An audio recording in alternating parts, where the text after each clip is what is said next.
नमस्कार मंडळी. आज मी बनवणार आहे कारल्याची भाजी. कारल्याच्या भाजीसाठी आपल्याला खूप कमी साहित्य लागणार आहे.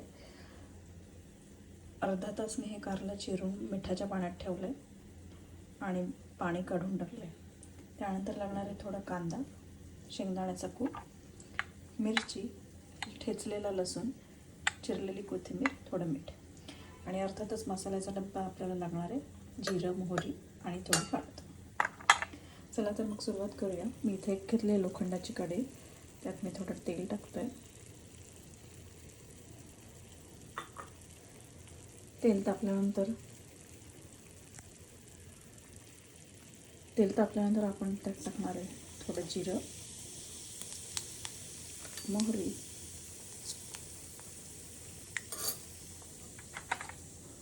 मिरची, लसूण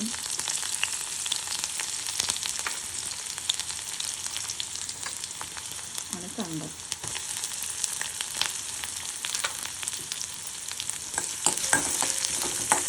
हे छान तळतळायचं.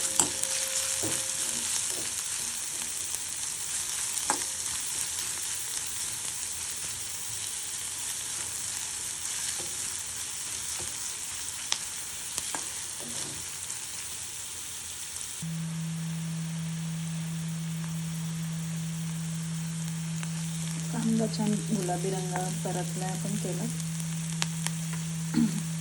आता आपण हे टाकायचे कारली. ही कारली मी धुवून ठेवली होती. त्यानंतर मिठाच्या पाण्यात मी अर्धा तास ठेवली. आत्ता जस्ट मी ते मिठाचं पाणी काढून टाकलं आहे आणि कारली आपण ह्याच्यात टाकायची. त्यामुळे कारली जास्त कडू लागत नाही. खूप साधी अशी भाजी आहे.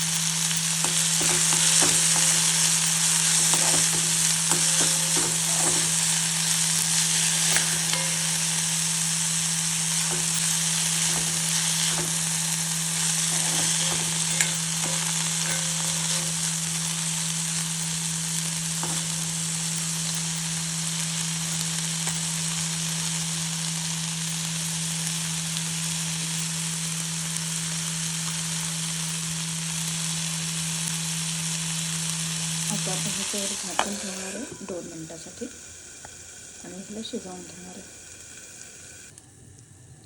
तर 2 ते 4 मिनिट ही भाजी वाफवून घ्यायची आहे.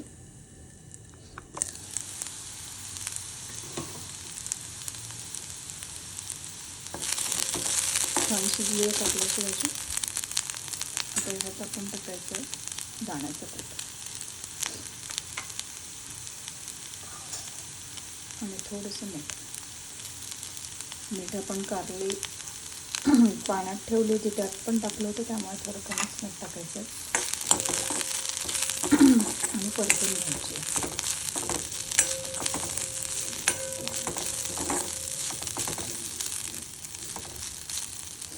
कोथिंबीर टाकायची.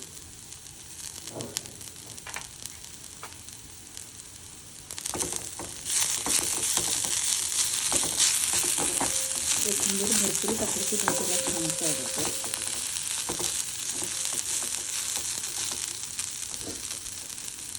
आता पुन्हा 2 ते 4 मिनिट भाजी वाफवून घ्यायची. 2 ते 4 मिनिटं पुन्हा आपण शेंगदाण्याचं कूट टाकल्यावर भाजी शिजवून घेतली आहे. आता आपली भाजी रेडी आहे.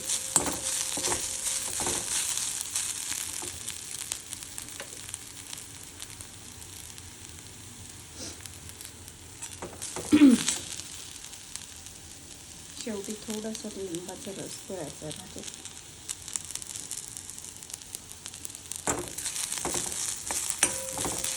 आणि आपली कारल्याची भाजी रेडी आहे.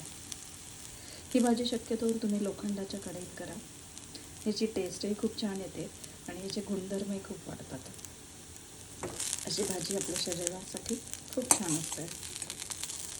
सो इकडे माझी प्लेट रेडी आहे. कारल्याची भाजी,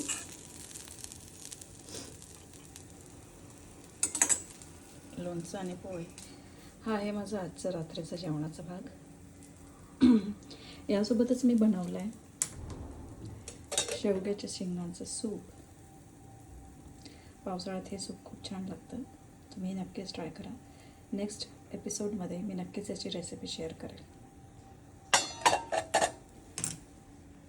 सो तुम्ही ही रेसिपी बघितल्याबद्दल धन्यवाद. थँक्यू. Good night.